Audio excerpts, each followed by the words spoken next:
안녕하십니까. 우파, 우위, 보수를 응원하는 깡패 시사입니다. 대한민국의 위기는 지금까지 예고편에 불과했고 어쩌면 지금부터 시작일지도 모릅니다. 북한의 계속되는 미사일 발사, 일본 아베 정부의 보복성 수출 규제, 대한민국의 유일한 동맹국이라 믿었던 미국 트럼프 대통령마저 본심을 드러냈습니다. 8월 7일 미국 트럼프 대통령은 대한민국의 방위비 분담금 인상을 공개적으로 압박하고 있는데요. 트럼프 대통령은 SNS를 이용하여 이런 입장을 나타냅니다. 미국에 대한 방위비 분담금 지급 규모를 더 늘리기 위한 협상이 시작됐다면서 지난 수십 년간 미국은 대한민국으로부터 매우 적은 돈을 받았다고 주장했습니다. 대한민국은 매우 부유한 국가로 미국이 제공하는 군사 방어에 기여하려는 의무감을 느끼고 있다는 입장을 드러내면서 미국과 대한민국은 여전히 사이가 좋다는 전제를 드러내며 대한민국이 북한으로부터 스스로를 지키기 위해 미국에 현저히 더 많은 돈을 내기로 합의했다고 밝혔고, 지난 수십 년간 미국은 한국에서 매우 적은 돈을 받았지만 작년에는 내 요구에 따라 한국이 9억 9천만 달러를 지급했다 주장했습니다. 트럼프 대통령의 방위비 분담금 인상 언급은 이번이 처음이 아닌데요. 지난 6월 정상회담을 위해 한국을 찾았을 때도 문재인 정부에게 방위비 분담금 인상 필요성을 언급했고, 존 볼턴 미국 국가안보보좌관 역시 방위비 분담금 인상에 대한 트럼프 대통령의 의지를 강조한 것으로 알려져 있습니다. 대한민국 문재인 정부는 꼬일 대로 꼬여버린 경제 문제, 안보 문제에 이어 또 다른 숙제가 안겨진 것인데 이미 많은 사람들은 어렵다고 주장하고 있는데요. 양국은 합리적이고 공정한 방향으로 방위비 분담 문제를 협의해 나가기로 했지만 협상이 아직 시작되지 않았다고 밝힌 만큼 대한민국 외교부는 아직 협상팀을 꾸리지도 않았다고 밝혔습니다. 대한민국은 미국에게 얼마만큼의 방위비 분담금을 내고 있을까요? 2018년 대한민국 방위비 분담금은 9,602억 원이었지만 2019년은 8.2% 인상한 1조 389억 원으로 알려졌습니다. 하지만 방위비 분담금 유효기간이 1년에 불과하기 때문에 2020년 분담금에 대해선 미국과 다시 협상해야 하는 상황인데 어느 정도의 인상을 원할지는 아직 알려지지 않았고, 정작 중요한 문제는 어떤 협상도 개시되지 않았으며 협상 대표단도 구성되지 않은 상황입니다. 하지만 일부 전문가들은 트럼프 대통령의 이런 발언은 대한민국이 지금보다 더 많은 돈을 내야 한다고 압박하고 있는 것이며, 일부에선 방위비 분담금이 지금의 6배 정도인 50억 달러를 요구할 것이라고 알려졌습니다. 강경화 외교부 장관은 존 볼턴 국가안보보좌관의 방한 당시 원칙적인 의견 교환이 있었으나 구체적인 액수에 대한 협의는 없었고 합리적 수준의 공평한 분담금을 향해 협의해 나간다는데 양국이 공감하고 있다는 입장을 드러냈습니다. 하지만 여러분도 아시다시피 대한민국의 경제 지표는 날이 갈수록 하향세를 나타내고 있고, 일본의 수출 규제 때문에 경제의 최중심에 있는 반도체 산업이 흔들릴 수 있는 만큼 문재인 정부가 협의를 잘할 수 있을지 이목이 집중되고 있습니다. 문재인 정부는 일본의 수출 규제 사태와 관련하여 계속해서 돌파구가 있는 듯한 입장을 나타내고 있지만 실상은 어떨까요?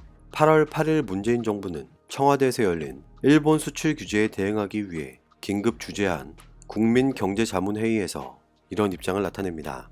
8월 2일 일본은 화이트리스트에서 한국을 배제하면서 사태를 더욱 악화시키고 있고, 일본이 일방적인 무역 보복 조치로 얻는 이익이 무엇인지 모르겠다며 설령 이익이 있다고 해도 일시적인 것에 지나지 않으며 결국은 일본 자신을 포함한 모두가 피해자가 되는 승자 없는 게임이라고 일본을 비판했습니다.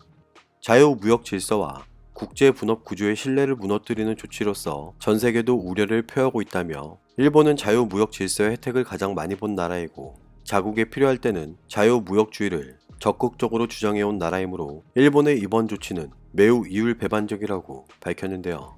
일본이 이 사태를 어디까지 끌고 갈지는 좀 더 지켜봐야 하지만 지금까지 한 조치만으로도 양국 경제와 양국 국민 모두에게 이롭지 않다고 주장했습니다.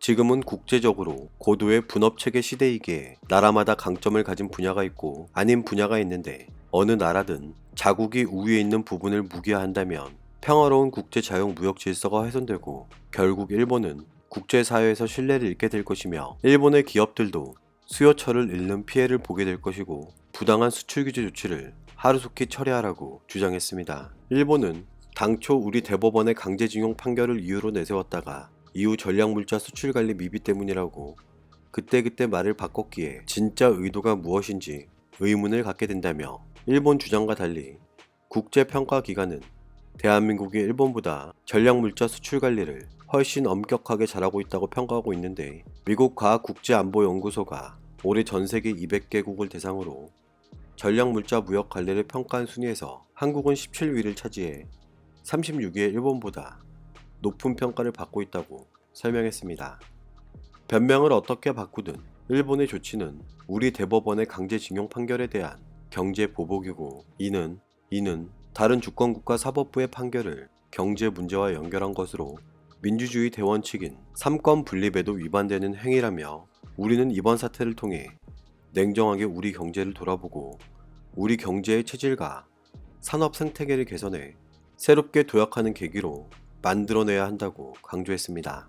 당장 기업 피해를 최소화하는 단기 대책부터 시작해 우리 부품, 소재 산업의 국산화 등 경쟁력을 높이고, 더 나아가 전반적으로 위축된 우리 경제의 활력을 되살리는 보다 종합적이고 근본적인 대책까지 필요한 시점이라며, 정부는 그에 맞춰 단기 대책과 중장기 대책을 발표했다고 주장했는데요. 하지만 문재인 정부의 이런 발표에도 불구하고 많은 사람들은 실질적인 해결책은 찾지 못하고 있다고 평가하고 있습니다.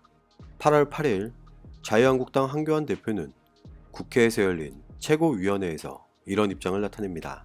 한미 동맹과 한미일 공조는 무너지고 있는데 북한과 중국, 러시아는 단단한 대우로 우리 안보를 위협하고 있다며, 우리 외교 역사상 이렇게 4강 외교가 모두 무너져버린 사례는 단 한 차례도 없었는데, 문재인 정권은 대한민국을 더욱 고립시키는 셀프 왕따의 길을 고집하고 있다고 비판했습니다. 집권 여당의 국회의원들은 도쿄올림픽 보이콧, 일본 여행 금지까지 거론하는데, 이것은 총선용 반일 감정 확산에 목을 메고 한일 관계를 아예 돌이킬 수 없는 길로 몰아가는 것이라며, 한미 동맹과 한미일 공조 복원을 위해 무능한 외교, 안보 라인을 전면 교체해야 한다고 촉구했습니다. 우리 증시가 주요국 증시 가운데 최악을 기록했기에 결국 문재인 정권의 반시장, 반기업, 친귀족 노조 정책과 무분별한 선심성 포퓰리즘 정책이 대한민국 경제를 나락으로 떨어뜨리고 있다고 주장했는데요. 미중 무역 갈등이 격화되고 일본 수출 규제가 본격화하면서 앞으로 더 어렵고 대한민국 경제가 어디까지 추락할지 상상하기도 힘든 상황이라며, 이 난국에 오늘 또 대기업 경영진들을 청와대로 불렀다고 하는데 한시가 바쁜 기업인들을 보여주기 쇼에 동원하는 것 아니겠냐고 강력하게 비판했습니다. 사태가 이런데도 문재인 정권은 세금 중독에서 벗어나지 못하고 이벤트 정치와 좌파 포퓰리즘 정책에만 매달려 있다며, 문재인 정권이 경제 정책을 완전히 바꾸지 않으면 재정은 재정대로 악화되고 경기는 더 깊은 부진에 빠지는 진퇴양난의 늪에서 결코 벗어날 수 없다고 강력하게 규탄했습니다. 8월 8일 자유한국당 나경원 원내대표는 한일 갈등과 관련하여 이런 입장을 나타냅니다. 8월 7일 일본 정부가 한국의 화이트리스트 제외를 확정하면서도 특정 품목을 개별 허가 대상에 추가하지는 않으며 협상의 여지를 남겼고, 계속 파국으로 치닫던 한일 갈등이 잠시 숨고르기 국면에 들어간 것으로 볼 수 있다고 주장했는데요. G20 정상회담을 앞두고 부랴부랴 1+1 안을 지시했다가 공개 거부를 당한 아마추어 외교는 더 이상 안 된다며, 아베 총리가 계속 한국 정부의 태도 변화만 이야기하지만 일본 정부 역시 변화와 양보 의지를 보여야 하기에 지금이 골든타임이고, 아베 총리도 한국을 설득할 수 있는 중재안, 협상안을 들고 나와야 한다고 주장했습니다. 문재인 정부 집권 여당은 말꼬리 잡기 하느라 에너지 낭비하지 말고 내가 제시한 2+1 합의안을 포함해 실질적인 해법을 찾는 데 주력해달라며, 대통령 비서실장이 국회 운영위 전체회의에서 피해자와 발표해도 될 수준의 합의가 있었다고 판단했다고 발언했지만, 강제징용 피해자 법률 대리인은 물론 피해자도 그런 합의가 없었다는 주장이 언론 등을 통해서 나오고 있기에 청와대가 다시 한번 밝혀줄 것을 요구했는데요. 피해자의 동의를 얻지 않고도 마치 동의를 얻은 것처럼 꾸며내는 것은 피해자 가슴에 더 큰 멍을 남기는 가혹한 행위라고 문재인 정부를 향해 강력하게 비판했습니다.